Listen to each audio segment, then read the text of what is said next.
Right, now let's come on to something that we don't talk about very much these days, the gold price. Now, in the old days, all this uncertainty would at least be pushing up a little bit, but it doesn't seem to want to rally too far now. Is it time to review gold and go for it? Well, interesting. I'm not really a gold bug in any stretch of the imagination. Yeah. In fact, I tend to subscribe to Warren Buffett's view of it, which is, if you're a Mars, you look down and you think, what the hell is this obsession with this shiny stuff? Yeah. So I'm not a gold bug, but what I would point out is, I think there's a very interesting story that's been lurking around, which is the cryptocurrency versus gold story. Yeah. And I think that what's worried a lot of people until now is that cryptos could end up being the new kind of safe harbor, safe haven asset in times of volatility, and therefore gold lost its shine. What's very interesting is that cryptocurrencies have been rather volatile. Really? No, that's a pancake, I heard. You might have noticed that. Okay.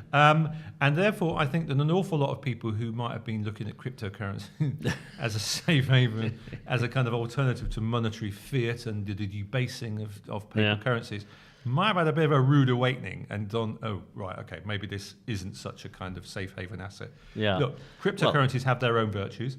But as a safe the haven old story, against monetary fiat, no. But it's the old story: up like a rocket, down like a stick. And if that's what crypto's experiencing, then people might think again. Yeah, and funny enough, I think what that means is that gold suddenly has become slightly more attractive. Yeah. And what I found, because actually gold price has been relatively stable within a trading range between about 1,200 and 1,350, and it hasn't really budged out of that. I've got the chart here actually.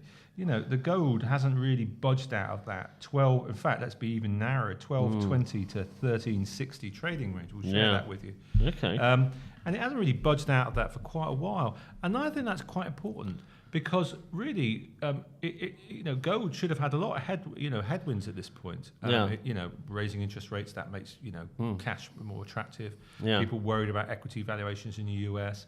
And yet gold's stayed relatively stable in the trading range. Crypto's fallen out of bed. Yeah. And I think that actually if we do see some of the things we've already talked a bit about, which is we do see more volatility in the markets because of oil prices and inflationary concerns, that we do see more volatility in the FX market, which sounds like whichever way you look at it could be happening. Yeah, sure. You see more volatility in equities. That hasn't happened at the moment. The VIX, as you pointed out, is a bit low, but it could come up again if we have geopolitical risks. Yeah. Gold could suddenly find itself back in favour again. Yeah, but the old trade doesn't earn any income, does it? That's the trouble. Absolutely, and if the dollar's earning more income, then why should I bother with gold? But I suppose this is the important thing, which is that, there's a lot of people who sort of go, well, what would I rather do? Would I rather go US Treasuries and I get myself increasingly 3% yield on 10 years? That barrier is pretty close to being breached. Yeah. And the maximum down on Treasuries is usually about 10%, 10%. They don't go down very much. Or gold, and gold, you wouldn't normally go. I think the reason gold lost its tracks because it was quite volatile, and so people thought, what, in a straight choice, I've got treasuries over here yielding 3% and maximum loss 10%, or I've got gold which goes up. And gold, which is actually near the bottom of this upward trading range. Absolutely, which is interesting. But if gold is more stable than it has been, and there's more solid underpinnings to the gold price, people might go, you know what, I'll still buy my US Treasuries at 3% yield, but I might buy some gold as well. Yeah, so we're looking at a classic hedge situation. I think it's quite possible. So, I think gold will break out at any ridiculous levels. No, but I think I think if you see it out, but I quite like the point it is at the moment, and it could be good for a bit of leverage there, I guess. Absolutely. I mean, do I think it could? In an ideal scenario, could it break past $1,400 per ounce with a proper tailwind? Yeah, I mean, it could break past 1450, and I think it'll be terribly exciting for the gold bugs at that point. Yeah, and I think you might see them overreact, and they might try and push the price up to maybe 15. Yeah, and then I think it'll probably come.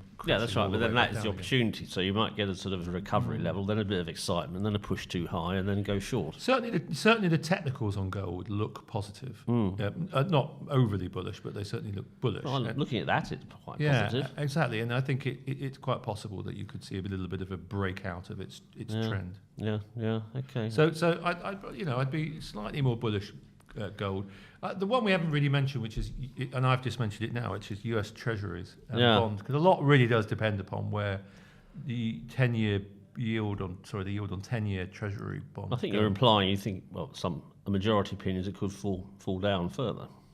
I go up past 3%. I'm sorry, yield up, yield price up, down. yeah, absolutely. Yeah, I can work that out. I think that's the one to watch for. And I think if I were in the markets at the moment, the two or three things I'd be watching for your signals: oil price.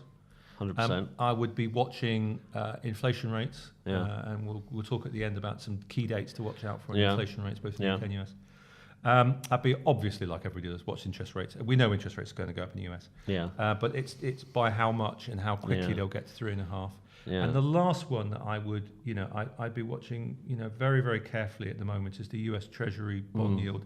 And I think we could see an easy breach. What, the past, 10-year? Yeah, I think we could see an easy breach past 3%. Maybe that's doable. And that could have Quite major. various ramifications. Although I've seen a note, in fact, I was just going to say, Yeah. there was a good note out, I can't remember when it was now, from one of the US analysts, and he suggested, that was it, what his name is, I'm just getting, Jonathan Golub from Credit Suisse. Okay. And he suggested that we shouldn't worry too much on 3 to 3.5% yield, because that could be quite good for equities, bizarrely.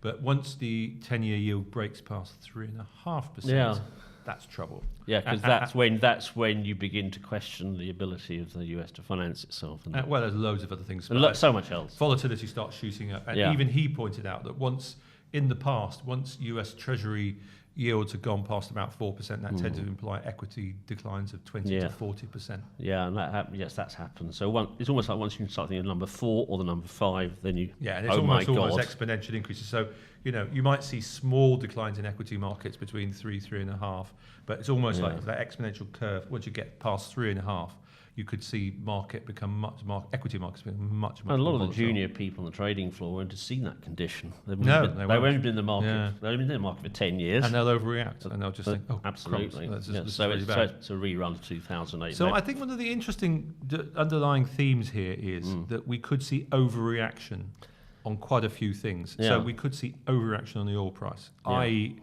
oil prices should spike past 80 and start making a run for it. We could see gold in with the right tailwind overreact past 1400. Yeah. We could see overreaction on the downside with equity markets. Equity markets could suddenly overreact, and you could see another 5%, 10% pullback. And my point about overreaction is that overreaction is simply a function of volatility. Sure. And what all of this is telling us is that we're moving into markets that are more likely to overreact and are more likely to be volatile, either way. Yeah, but as I say, once you hit 4 to 5% yield, then you do On start worrying bonds. about Yeah, bonds. on that point. Absolutely. Once about the forecast or the possibility of that. Yeah, absolutely. Once you get past 4% Treasury, US Treasuries, you start going, I'm going to dump a whole load of stuff and just buy some for you. So is it time to use leverage or go short to make the On most bonds? of it on bonds? No, I don't think so. I don't think we're past the breach point yet. Yeah. You've got to wait until US Treasuries goes past 3% on the yield before, and it needs to be sustaining past 3%. Yeah, so you need to be sure. Yeah.